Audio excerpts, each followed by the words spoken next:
Vote পরবর্তী অশান্তি দমাতে গিয়ে এবার দুষ্কৃতীদের গুলিতে জখম হলেন খোদ পুলিশ আধিকারিক। উত্তর চব্বিশ পরগনার সন্দেশখালী বিধানসভার নেজার থানার রাজবাড়ী এলাকায় এই চাঞ্চল্যকর ঘটনাটি ঘটে। জানা যায়, দুই রাজনৈতিক দলের মধ্যে সংঘর্ষের খবর পেয়ে ঘটনাস্থলে গিয়েছিলেন নেজার থানার ওসি ভারত প্রসূন কর।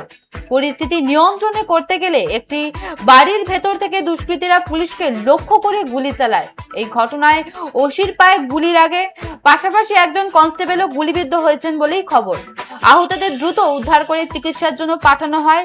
এলাকায় এই মুহূর্তে চরম উত্তেজনা বিরাজমান। পরিস্থিতি সামাল দিতে নামানো হয়েছে বিশাল পুলিশ বাহিনী ও র্যাব।